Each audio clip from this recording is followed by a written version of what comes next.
18 years ago, we won the league at their ground. Yeah. From that day onwards, millions and millions and millions of people started supporting Arsenal Football Club. Yeah, that ain't even a lie. 18 years later, this is now being dressed up as the biggest top four, the biggest North London derby ever. Can I just say, yeah, 2016 was bigger because we were in title races. Yeah, the season Leicester won it. We remember when we beat Leicester and Danny Welbeck scored. Yes. Yeah, and jumped in the crowd. Yeah, we were in a title race. Tottenham were in a title race, albeit they weren't ever top that season. They were still there, and they bottled it right at the end. Yeah, so you don't think this is that big then? So you don't feel like this North London derby is that to big? Decide who finishes third or fourth loser. Turn it in, Terry. Yeah, come on. And you know what makes it even funnier, right? Is the fact that people are dressing this up like it is the biggest North London. Mate, 18 years ago, we won a title at their ground. 18 years later, this is now being dubbed the biggest North London derby since then. Because we're going to maybe get fourth. One of the biggest. It's one of the biggest, though. How many since then have been since you won at their stadium? I would say. Well, 2010 when we done them when we done them that season, we got top four. Lasagna Gate is one. You've got 2016 that you've mentioned, but I really think this fits into at least top three, top four of the last 2 decades. Terry. Maybe five that are no, I think it does. In the top 10 is the biggest. But oh my God, Terry! The last one you mentioned was 2016. Sorry, that's like 8 years ago. No, I said that one was. I said that one was bigger because we were in a title race. Listen to what I said. We were in a title race. How many North London derbies? Yeah, since 2004. How many North London derbies have we been in a title race? What? But both of you. So what? Hang on. But both of you fighting for something significant. Fighting for what? For the trophy of third loser. But they want. But the thing is that they want this. This is the thing. Like both teams want and feel they need Champions League. Exactly, because that is seen as the be all and end all. Because the way that tournament's gone, the way the media build it up, the way YouTube channels build it up, the way Twitter accounts and Instagram, way the fan bases have been polluted into thinking that actually you don't have to win a league title, mate, because you can finish third loser, and that'll get you better players. But I don't think everyone thinks that, Lee. Your manager, Ralph Rangnick, said the other day that finishing top four don't get you better players. Money does. Your manager said that. Yeah, but being in the Champions League gives you even. But being in the Champions League gives you even more money, therefore more players. What do you think? Hang on. So Arsenal haven't been in the Champions League for what, 5 years? Right. How much money have we done in 5 years, Terry? Well, you have spent a lot, but do you think? So it's irrelevant then, isn't it? We signed Aubameyang, one of the best strikers in Europe. But it isn't irrelevant. Without Champions League. We signed Lacazette, one of the best strikers in Europe at the time, without Champions League. We signed Thomas Partey without Champions League. Lee, I get that. Hang on, Lee, wait though. There will come a point, though, if you never get back into the Champions League, where your overall income as an organization will drop. We know that because when you look at the sponsorships that clubs can get, when you're in the Champions League, you get paid more. You get paid the TV rights, etc. There are other clubs that used to be Champions League teams, a decade ago, 2 decades ago, 3 decades ago, that are no longer even in the top flight of football because they didn't have the income coming in anymore, and the money was a lot less back then. But then players cost less. It's all relative, really. Clubs have probably pretty much spent the same amount of money on transfers and wages now on a percentage basis as they did 30, 40 years ago. But to get back into that generates more income, which means you could again, and this is where you hold your club accountable.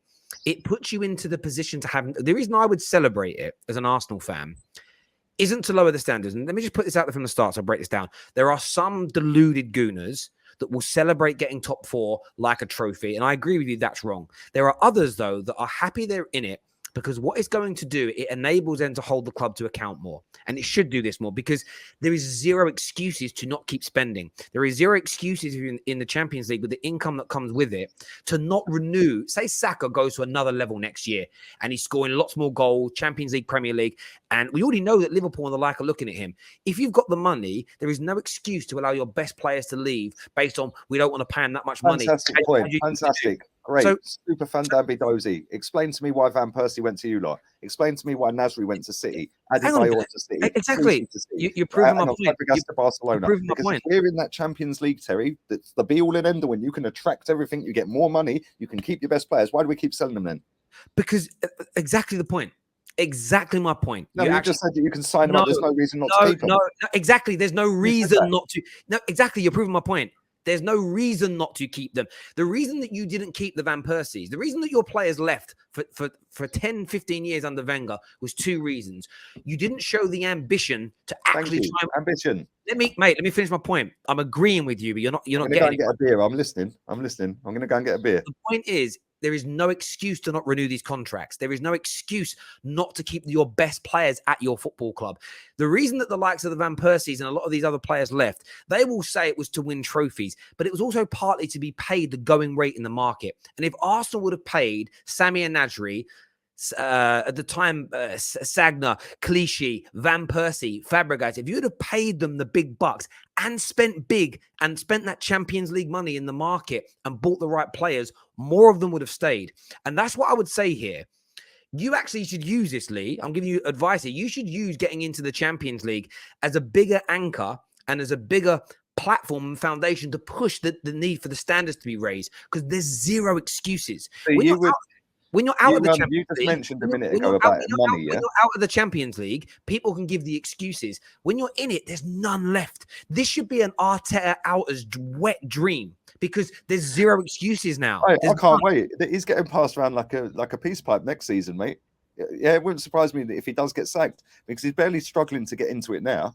We're going to come up against the proper teams in Europe because we're going to be in pot 3, right? And then he's got to fight on more fronts than one.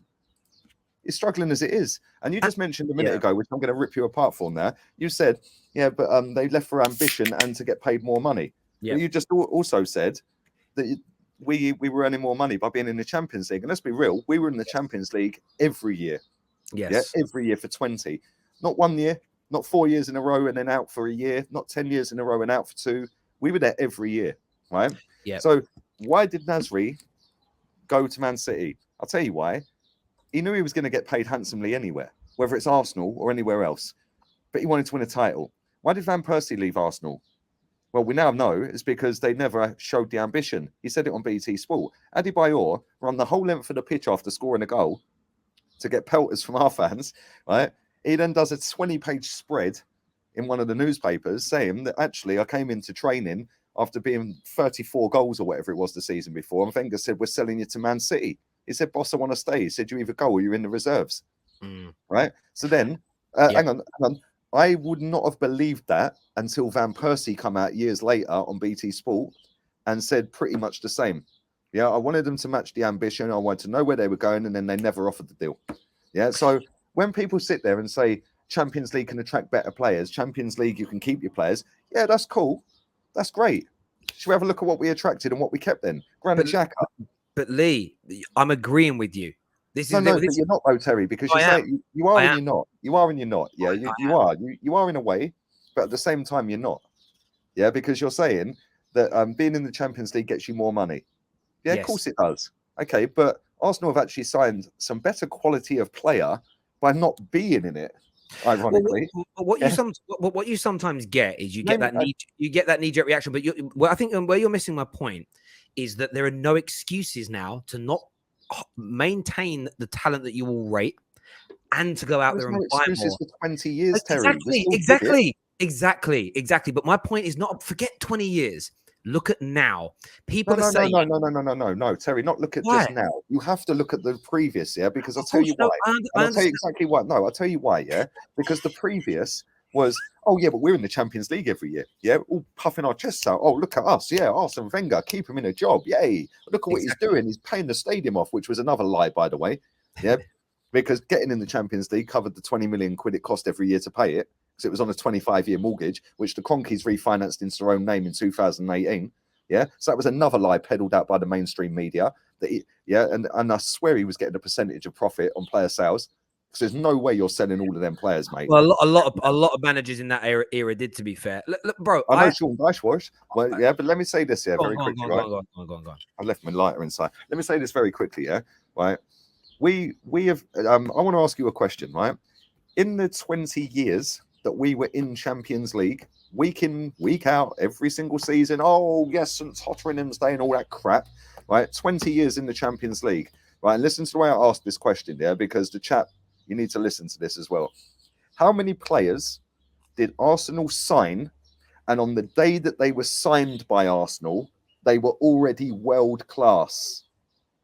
Yeah. So this myth of Champions League, you can attract the top talent. Please do tell me how many players, and name them, you as well, Terry, yeah? How many players that were world class on the day we signed them whilst having Champions League football? Not that turned out to be world class, like the Henrys, the Vieiras, etc.